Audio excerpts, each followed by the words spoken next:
If you saw my video on how I turned my hobby of performing magic tricks into a six-figure career, you'll know that there was a long period of time where I was not getting booked that much, not making that much money, and just overall frustrated, not knowing why things weren't working out.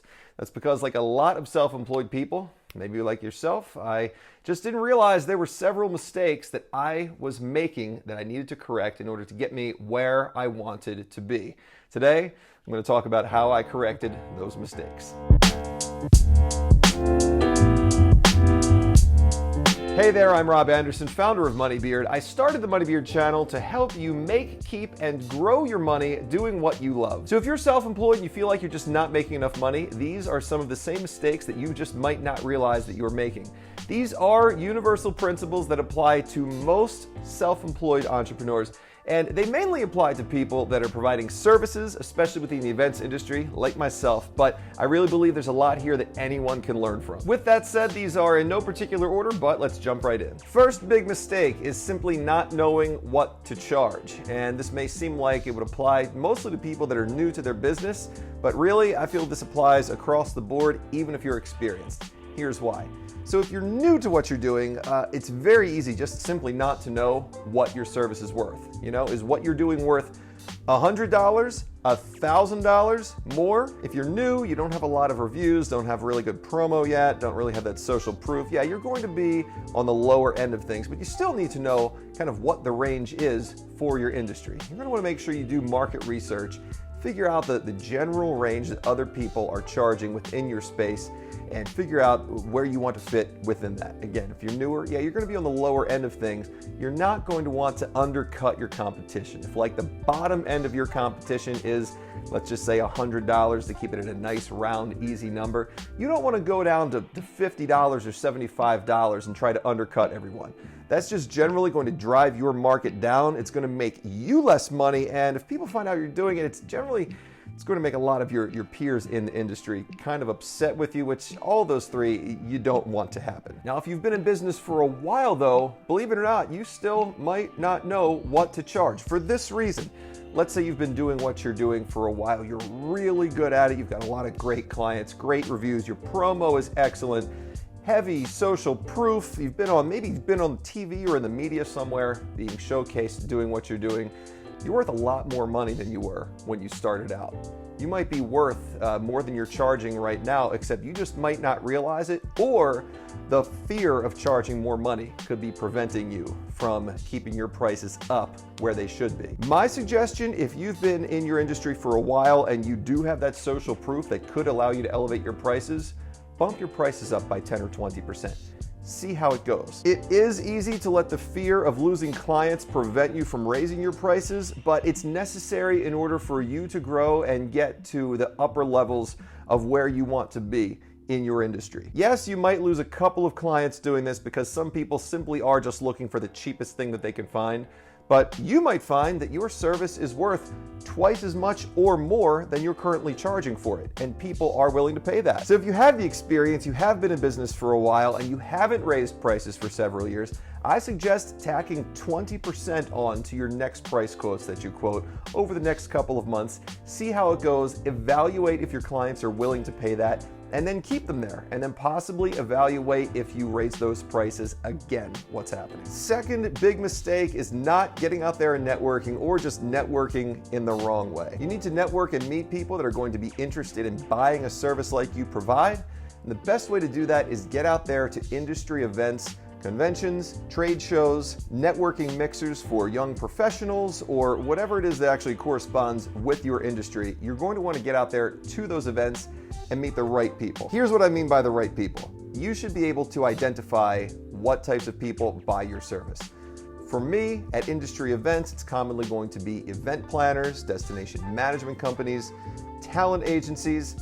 I know that these are typical buyers of my service. I want to find out where they're at within my industry. I know that for me, in my industry, being an entertainer, a lot of these people are showing up to conventions such as ILEA or IMEX, and I guarantee you there are conventions for your industry as well, whatever it might be. It is important to realize why certain people are attending these events. For instance, not everyone that you'll want to network with there is looking for talent, but they might be open to meeting with talent briefly. You have to remember that some people that are going there are going to be going there to drum up business for themselves, but a lot of them will be open to a brief meeting with you to exchange information, pass off a business card, and then connect later after the show. And that brings me to my point within a point about networking, and that is always carry a high quality business card on you. Pop one in your wallet or behind your phone case just in case you meet someone and need to give it out. And make sure it is a high quality card. I just want you to imagine this situation really quick. Let's say you meet someone, you're at an event somewhere, and they actually have a service that you need for something. Let's just say they're a photographer and you have an event that you want to have photographed coming up. And they're taking photos, and you're like, oh, I actually need a photographer. This is great. You talk with them for a couple of minutes and you say to them, hey, do you have a card? And they reach in their pocket and they pull out a flimsy paper business card that looks like they designed it in Microsoft Paint. Are you going to be more likely or less likely to hire that person? Probably less likely, unless you're just looking for the cheapest possible thing without any concern for quality that you can find. Now imagine that same situation and the person pulls out of their pocket a nice, thick, professionally designed business card with a nice velvety feel to it, and they pass it to you.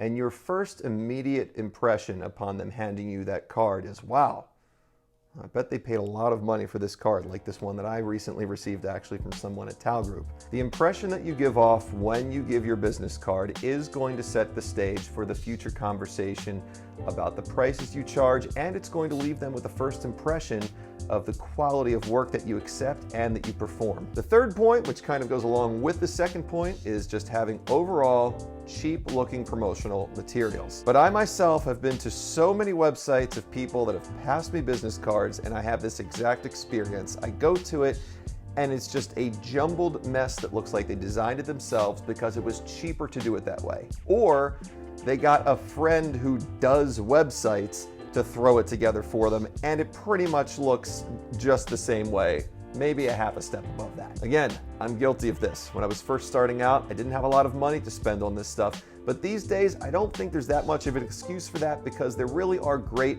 free solutions. Even by going to a website such as Squarespace, you can design your own website for free on websites like that, and they really do look very high quality and professional. You really have to keep in mind what your potential client is going to think the first time they go and look at your promotional materials. You need to really evaluate yourself on this. Use a critical eye. Don't lie to yourself about it. Honestly, go to your website, look at your one sheet, look at your social media profiles, and ask yourself, if you were a client viewing all of this for the first time, what would you think if you went to all of your own promo and saw it for the first time? What sort of prices would you be expecting to pay? What sort of quality of work would you be expecting from the person? Again, don't lie to yourself about this. It's easy to be in self-denial. Really ask yourself that question, and then see if there's something there that you can improve. Fourth mistake is another one that fear often gets in the way of, and that is not asking for reviews from your clients. And this hinders you so much because, as I talk about in my other videos, social proof, a lot of that social proof comes from online reviews. If you're going out there shopping for something that you don't really know much about, you're reading the reviews, guarantee you your clients are going to be looking at your reviews as well, and your competition's reviews. How do yours look compared to them? Now again, I know fear sort of gets in the way of asking for reviews sometimes. Maybe you've received like a so-so review in the past, or you know a client hasn't been that satisfied with the service and you haven't wanted to ask them about it. Or maybe you're just scared and insecure that you might get a bad review even if you feel you did a great job. Here's what I suggest doing. After you do a truly great 5-star service, simply say to your client, thank you for allowing me to provide my service to you. If you feel I've earned a 5-star review, each one really helps out my business.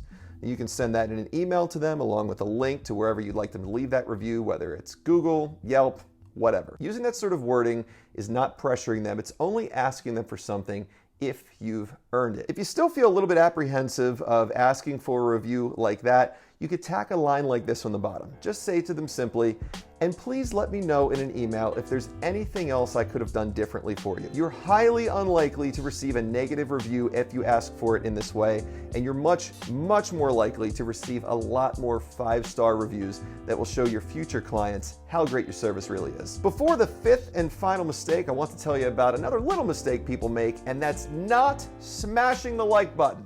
A lot of people forget to do that. Go down there, smash the like button, annihilate that like button. It really does help my channel out. Go down there and hit the like button if any of this is useful at all. All right, 5th and final mistake we're going to talk about in the video is not following up with clients after the sale. So tell me if this has ever happened. You make the sale, you close the deal, you get paid, you provide the service, and then you never talk to the client ever again. Sometimes you might even get a review, you might even get a tip. Check out my video on tips, by the way. Then you just never hear from them again. I can honestly tell you are leaving money on the table with a lot of these clients who would probably be willing to book your service again in a month or a year, sometimes honestly even 5 years down the road if you were just doing simple follow-up steps like I'm about to tell you. So one, I always recommend send a thank you email or a thank you note out to clients. You could have your own thank you notes printed up on Vistaprint, sign something personal inside, mail it with a business card inside and send it off to them. You could also send a thank you email, whichever way you choose. I recommend doing that about 2 months after you've seen them. That allows enough time to pass that it puts you back in their mind after they may have forgotten about you. It puts you back in their minds. So they're saying, "Oh, hey, remember this person? Yeah, you know what? They were really great. You know, I think we have another thing coming up that I might want to save this business card for." And plus, it's just an added little personal touch that allows them to know that you care about them a little more than just somebody that's simply out for their money. So it makes you look good. It reminds them of you. Highly recommend send a thank you a couple months after you do the service. Another great way to follow up, I highly recommend putting together an email list. Put all of your clients' emails into an email list on a service such as MailChimp, and then send an email every month or maybe every 2 months with some sort of content that's going to be beneficial to them. You don't just want to blast them with, "Hey, remember me? You want to hire me again?" Provide them something of value that's going to be somehow beneficial. You know your clients, you know what sort of things they're looking for. If your clients are mostly planning kids' birthday parties, give them a list of great kids' birthday party ideas or locations. If they're business people that are going to meetings where they're doing like high-powered negotiations, send them a book recommendation or a review of a book about negotiation. Providing free value is a great way to get the law of reciprocity to work for you, where people are going to feel not obligated, because we don't want them to feel obligated, but they're going to feel like, "Hey, you know, this person provided this to me free of charge, asked for nothing.